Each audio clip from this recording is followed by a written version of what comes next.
Okay. Well, I have a few questions. Actually, I want to start with Jeremy. Just before we get into Tomac. So Jeremy, basically, we've heard in the past that even in the thick of your racing days, that you really just like to ride a lot, even after a full day of testing, that you go out and ride more for fun. Do you see that in some of the young racers today, that kind of joy of riding? Because I feel like so many racers take it so seriously from such a young age, um, that that might not be there. But do you see that? It's funny. I think the sport has evolved. It's changed the amount of concentration, the amount of work these guys got to put in. It certainly has changed. I think there's not probably a ton more time. I think way more is expected of these guys, right? Yep. And um, it's funny during this COVID break and all this stuff. I was sitting back and I'm like, man, it'd be really neat to see some of the young kids go out and do some play riding and maybe video it, and then we could all see what um, I think it's pretty obvious to everyone, the passion I have for dirt bike riding, the passion I have for the sport, and the passion I had for it when I was racing, because all I wanted to do was ride. Um, Things were a lot different back then. I would just, the seat time for me was just, it wasn't really, I wasn't doing it for the importance of racing. I just loved to ride. So I was riding all the time, whether it was testing and practicing and all that, or play riding. Yeah. So you don't see a lot of that today, but I'm not, and I kind of scratch my head a little bit and wonder why. We don't see a lot of video of these guys play riding, even at their practice tracks, say in Florida or wherever everyone's kind of training and riding.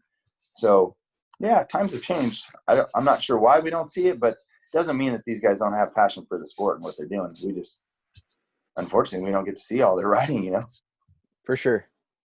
Okay, for Tomac, basically, you know, now that you have both a Supercross title and obviously multiple motocross titles, does this change your goals, or your mindset going forward? I mean, is it just now, let me see how many I can get, or is there like weight off the shoulders and you're just gonna like calm down, or I mean not calm down, but like, you know, it's got to feel good, but I'm just wondering how it changes the goals. Man, the goals, it's hard to say. Like I said, I still have that same motivation to just to race, right? Yeah. Like I don't feel like, oh man, I'm done. Like, that's it. I still, like, the way I think of it is, it's like, hey, what else would I be doing, and what else would I enjoy more? And I don't have anything else that I enjoy more doing right now. So I still love riding my bike. I still love the racing, aspect of it. So, but for pure goals, yeah, it'd be just, it'd be sweet to get it back to back, or just for that real goal. But just, yeah, try to enjoy the racing and the riding as much as I can. And I feel like as you get older, you appreciate, those things more. I think when you're in your early 20s, it's, at least when I look back into my career and how I felt at the time, I appreciate more now than I did then, for sure. So some of the 250 guys, obviously hop on 450s because they plan to move up at some point. Do you ever have any reason to ride a 250F or even two strokes for, to mix things up, work on different skills, or even just for fun? Or Not a 250F. I mean, we'll do two-stroke days. Okay. Like we'll do those if it like rains or something, which is like once a year here in Southwest Colorado. We got loamy dirt. We'll go out and do something, but it's kind of few and far in between. Yeah.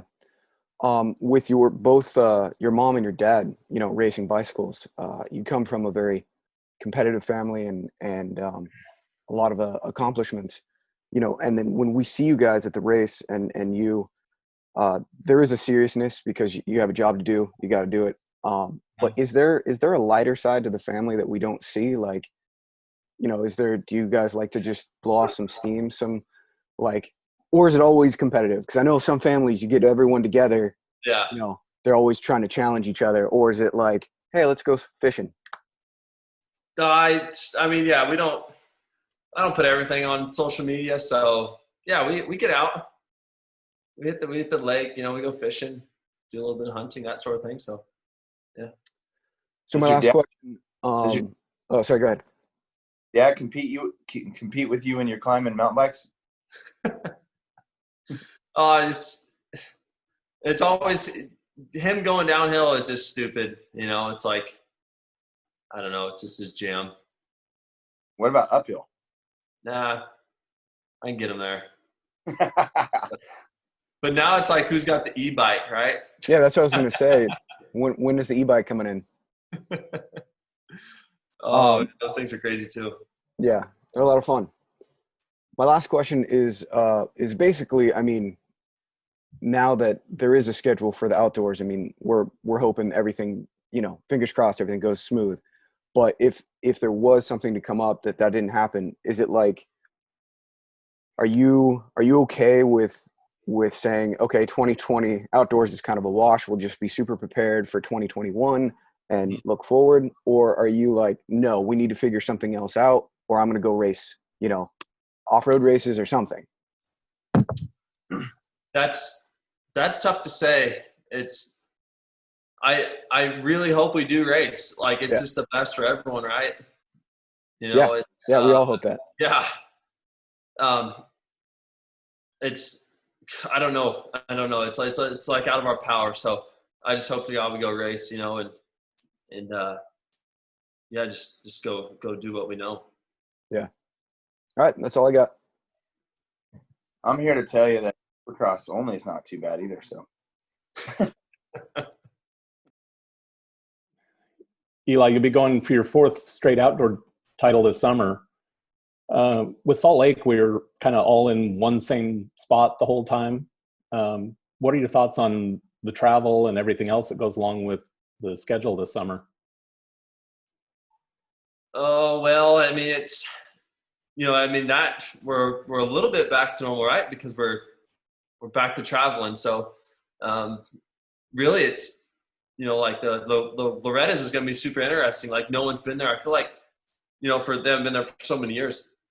You know, we go back to these same tracks, and really it's like you already feel like you're on in the first practice, because we've been back to the same place over and over and over again, especially when it comes to the outdoors, because a lot of times they don't change much. So that one, it's like, I'm actually, you know, looking forward to that, because it's new. It's a new place for us. But schedule wise, I mean, you know, I guess it's a little more back to our old ways, right? Because we're, you know, traveling, and yeah. Do you change your strategy at all for a shorter season? No, I mean, if we get these 9 rounds in, you know, that's still, I would say, you know, it's still going to require some serious work, you know. So it's strategy. No, I mean, well, I guess you could say it's short series, so you have to get things done, like, and any mistake is amplified, right? Because you don't have those chances to make up for it. It was cool to see you check off that box for the Supercross title. Man, but you've only got 6 more to go to catch Jeremy. Do you envision a career that goes that long? Oh, I think I started my championships too late to get there. Oh, I should have started 5 years ago. No, that one is crazy, and we'll probably be in touch forever. So, yeah, if I could, I don't know. I feel like I don't want to put an age or a number on anything. I just, like, I'm still good right now and healthy. So yeah, we'll keep going. Jeremy, I heard you talking a little bit, you know, before we got started here about the Terex, and are you trying to convert Eli to the 4-wheel side after he's done? no, I'm not. I know he's a dirt bike rider. I know that, but you know, I also know he goes out and you know, goes off the ranch. He's got you know, they got a pretty big space where he's riding. So, but you know, we all know Eli's kind of a mule kind of guy, right? He's on the farm and all that, but I've been riding the Terex a lot lately and doing a lot of development for it and stuff like that. And I thought that if he had one, we could working on it. But we know he's a dirtback rider. We'll save the Terra stuff for when he's a little bit older. When he's mine. There you go. And I got one more here. Eli, I know it's been weird this year and schedules on, schedules off, but in some ways you have to be enjoying this, you know, it was perfect timing for the arrival of your daughter, and you know, getting a break between Supercross and outdoors has got to be kind of nice too. Yeah, I mean, for how jacked up this year's been, those are the positives, right? Was, you know, the birth of our daughter, and then having some time at home.